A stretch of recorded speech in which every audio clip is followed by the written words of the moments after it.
everyone, I am Mecha42, and today we are talking about the new Doctor Who episode from season 11. This is episode 2, The Ghost Monument. Oh my god, I'm never gonna remember that. I will write it down in the description for you guys. So, just to start off, we're gonna have a non-spoiler sort of review in the beginning, and then I will tell you guys right when the spoilers happen. So if you do want my kind of spoiler-filled review where I pick apart little details that happen in the episode and moments from the episode, that will be at the very end, and the beginning will be for people who don't want the spoiler if you haven't had a chance to watch the episode yet. So, my honest thoughts. Oh, Lord, it's... I don't know if it's just me, or I'm kind of wanting Doctor Who to be something that it's not. I don't know if it's just my personal taste has kind of shifted away from Doctor Who. I really want to enjoy this show. I really want something fun to like and watch, and the writing is not bad. It's not that bad. I mean, you have kind of point A, point B, point C. It's a little predictable, and there's a lot of stuff that happens that isn't very interesting in this episode. It's not nearly as bad as Star Trek Discovery level writing. It's just a little boring to me, and that might just be my personal taste and preference. You know, I was thinking about it, and I waited a good 24 hours before I really started recording this video, because I wanted to make sure my opinion wasn't just my mood. It wasn't just me being exhausted yesterday when I watched it. And no, I went back, I rewatched, a key moments of the episode again, updated my notes on it, and yeah, I think it's just not my taste anymore for Doctor Who. I really think there's something... I might just be wanting it to be more Red Dwarf, and it's not going to be, and it is really sad, because Doctor Who's never been Red Dwarf. It's never been funny and crazy and zany, but I think that just might be where my taste is, and the kind of long science fiction-y sort of monsters in space arcs are not really doing it for me. And it's nothing really to do with Jodie Whittaker as the Doctor. She's charming and quirky again. This episode really didn't really do it for me, and I'll give it maybe 1 or 2 more episodes to see if I'll continue the series, but yeah, it's still not that great. And we do... Well, I'll get into the spoiler section in a bit here, but man, I think overall it's still right around a solid 6 for me. It's not offensive. It doesn't piss me off. It doesn't really hurt my feelings. It doesn't go against what Doctor Who should be. It's very typical Doctor Who. It's yet another story. It really feels like we've seen a million times before, and oh man, it's a hard one to kind of review, because it was a hard episode to sit there and focus on and watch in a lot of ways. I don't know how else to describe it, and I know you guys are probably coming here new to the channel who don't really realize that I really rip on shows like Discovery sometimes, and I really highly praise shows that I love, or movies or books or whatever.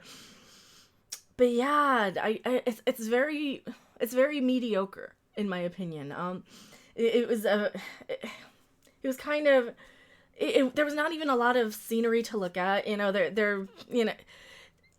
I don't know how much I want to get into without getting into the spoiler section, so I'll get into that when I get into the spoiler section. But there wasn't really that much even to look at. You've got, of course, your CG stuff. You've got, your typical Doctor Who fare. Yeah, it just wasn't really doing it for me. So that's going to be the spoiler-free part of the review. Now onto the spoiler section, and I did not want to give you guys anything away in the spoiler-free part. But yeah, so 6 out of 10 recap. Again, I really want to like it, though. I really do. So let me go over and, boop, pop up this picture. So, we're in the full spoiler section, spoiler warning. Now, the good news is we actually have a theme song in this one. It's nothing really spectacular, but it's a theme song, It kind of reminds me a little bit of maybe the 5th Doctor's theme, and I do like that they update the opening credits for every single Doctor. And I liked Capaldi's with the sort of gear steampunk theme, even though I'm not the hugest steampunk person myself. I thought it really fit his Doctor. This is very psychedelic, and I don't know how much this matches. Like the pink, red, purple sort of color scheme made me kind of think, oh, are they doing it because she's a woman? I hate having to think that in modern day television. I really hate having to have my mind go to that point of, are they going to go, SJW on these shows? Because that's kind of the thing. That's the elephant in the room, is that a lot of people don't want a female Doctor Who in this day and age because of the whole SJW movement. And that's kind of that stuff, the little subtext there. I know I'm probably reading into it a lot, but that's always in the back of my mind with Doctor Who, with this new incarnation of Doctor Who. So as we get into the next spoiler image here, yeah, it's like, oh no, and a strong, angry whammon captain, and that didn't take long at all. Oh god. I was all ready to declare the show not very SJW, because last episode they really didn't go there too much, but this really doesn't look good so far. She does rescue half of the gang from the vacuum of space. In the last episode we left them, they're all floating around in the vacuum of space, which, they shouldn't be able to do for more than, no seconds at all, because their eyeballs would start to freeze and all their blood vessels would start to pop. But and it looks like they're floating there in the vacuum of space for long enough to die from it, long enough to have some serious consequences. But whatever. So this lady right here, she rescues about half of them, just the men, the grandfather and the grandson. So I can't remember names. I'm horrible with names. I should write these down. She's got the two males she's rescued, while the Doctor and the lady companion are rescued by a man on another ship, a male captain. And this woman, yeah, she's just pretty nasty to the guys that she rescues. She's very condescending, very rude. So, at this point in the show where I'm taking notes, I did not want to declare her an angry man-hating sort of woman, but sometimes in the back of my mind, I'm judging the book by its cover, and I know you're not supposed to. Bright red hair. I know, I get it. But, but man, she's just so nasty to the two guys she rescues. Oh, Lord. And of course, they finally meet up with the Doctor and her the meter maid girl were rescued by this guy, this male captain from, so you had half the group on one ship, half the group on the other ship. And they crash land almost on top of the other group. So, of course, this lady's super nasty to all the people she interacts with so far, which have all been men at this point in the episode. So she's even nasty to this guy. But these guys have a history. They're from the same species or whatever. She's especially nasty to him. But yeah, so he's the guy who rescued the Doctor and the meter maid on his little ship, and they had their, the Doctor needs to help save everything, which is fine. The Doctor can save the world. She's the Doctor. The Doctor in any body is the person you want saving people and in charge. But yeah, oh Lord.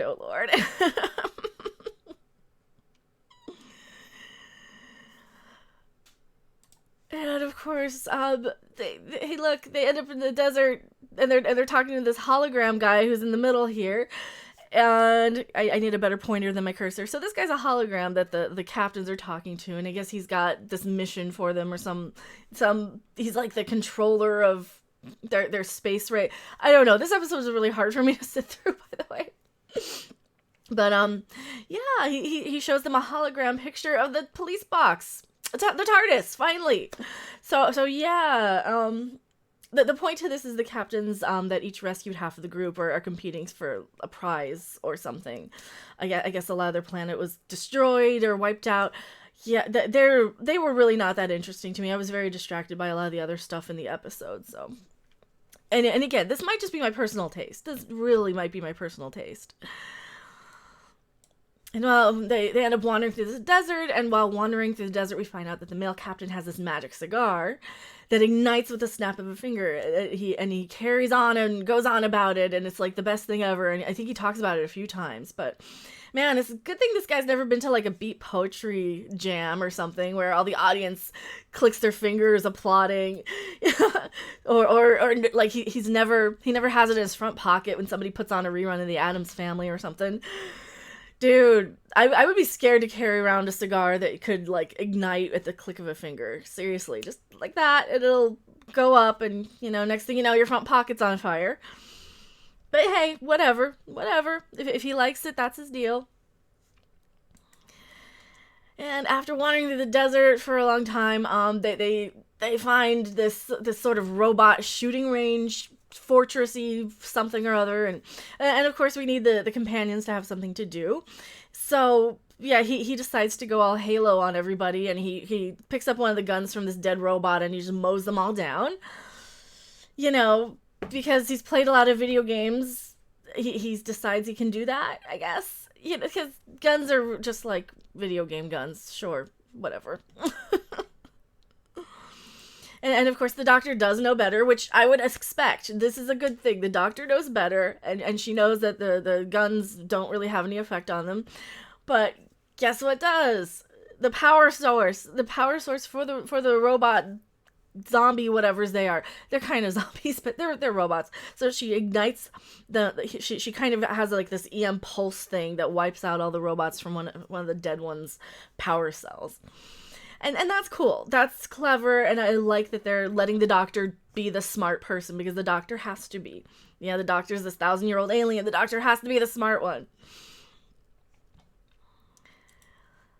And of course, they're wandering around some more. They're underground, this fortress thing in the desert, this abandoned building. And we learned that the aliens from the last episode, the Stenza, are responsible for enslaving the people on this planet and forcing them to make all kinds of weapons and stuff.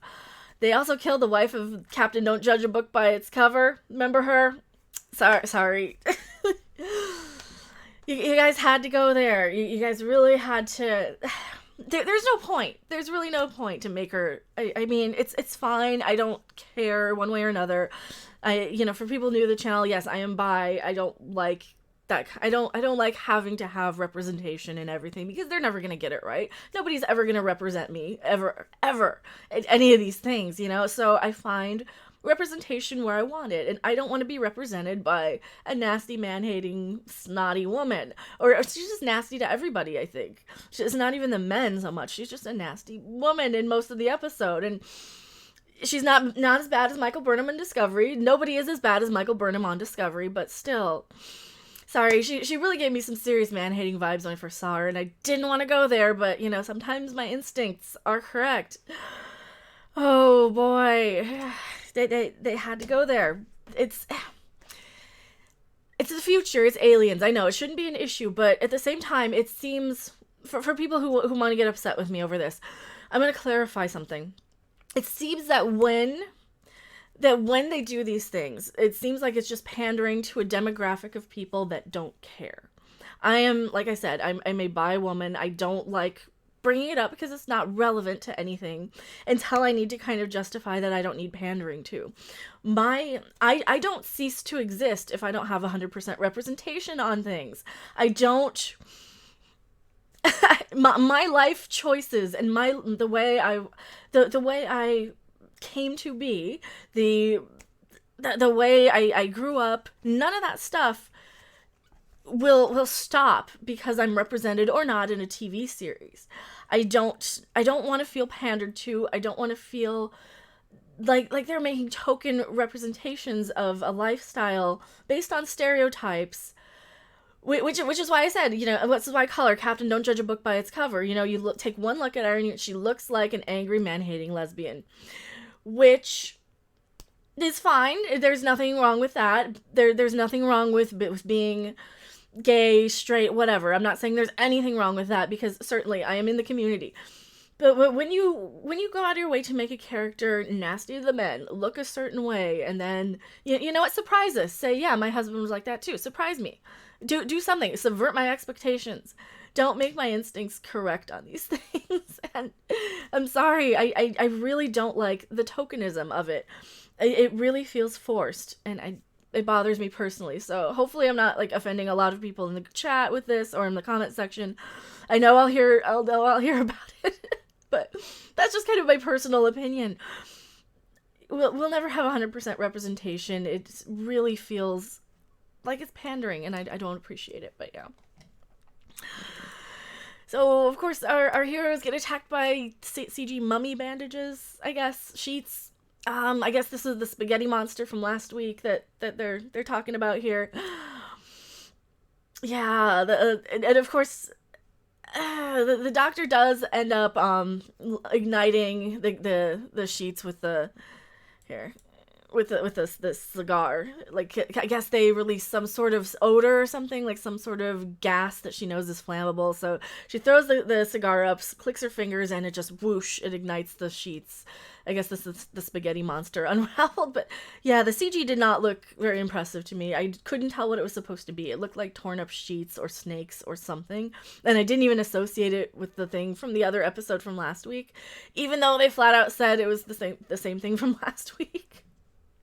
Because again, I was kind of distracted by other elements of the show. They kind of put, their little spin on it where it shouldn't have been, but whatever. And of course, there is a decent development. There's a decent arc. They make peace. They make friends, and blah blah blah. Plot point about the prize thing, and these captains are fighting for. But they make the compromise. Thanks to the doctor, finally, and they stop their bickering and squabbling to be the dual winners.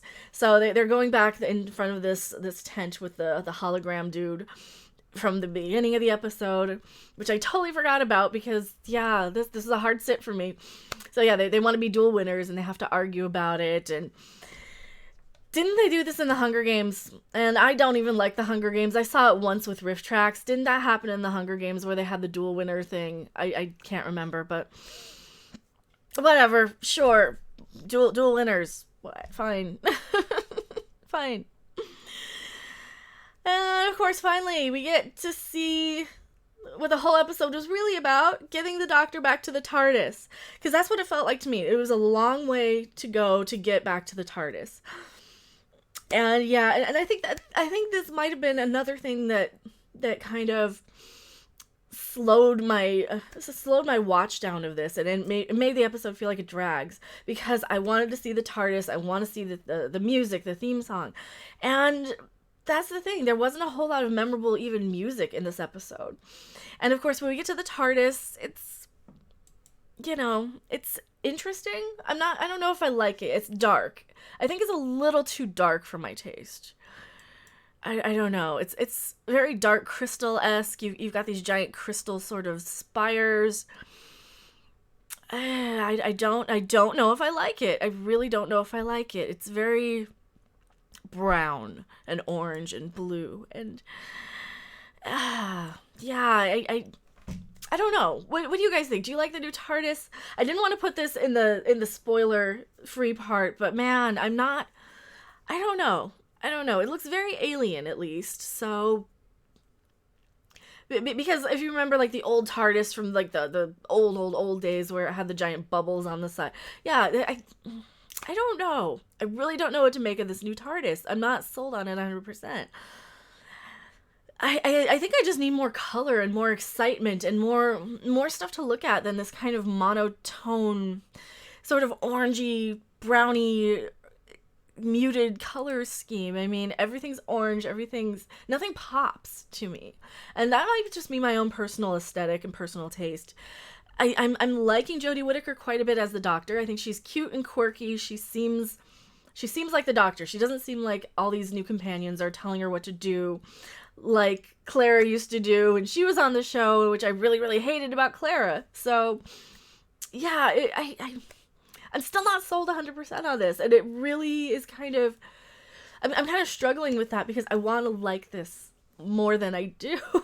Because I know it's not nearly as bad as Star Trek Discovery, but that's, Star Trek Discovery is probably the worst show I've ever seen, and I'm a Star Trek fan, and like I'm a Red Dwarf fan. I'm a science fiction sort of TV watcher in general, or at least I used to be. I mean, Babylon 5, anyone. I don't know. I'm not digging this. Maybe I've aged out of Doctor Who. That might be it. And I keep saying that. Maybe I've just aged out of Doctor Who, but we kind of got a little bit of the, there was a line where, oh, how do you fit all that inside of a police box? So the companions, they don't really seem smart enough to kind of understand the TARDIS. It wasn't explained yet. I'm sure the next episode it will be when they get more into depth, but This is kind of a money shot for me for Doctor Who. The first time a companion steps into the TARDIS and we get the it's bigger on the inside. That's kind of something I expect out of Doctor Who.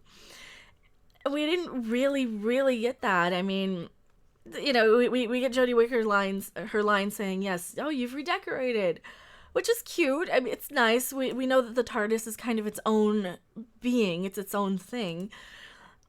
I don't know. I'm not sold on the color scheme. Maybe they'll light it differently in the next episode. Maybe it's just because we're on the desert planet and they're getting all the light in from the desert. I don't know. What do you guys think? Do you guys like the new TARDIS? Do you not like the new TARDIS? I don't know. I'm not sold on it yet. I'm really not sold on it yet. I loved how Capaldi's looked. It looked very much like a distinguished gentleman. I don't know. Tell me what you guys think. Hopefully this review wasn't super long for you guys. And I will have it labeled for the spoiler section and the non-spoiler section. Thank you guys so much for watching. I will see you guys on the next live stream or video. Bye!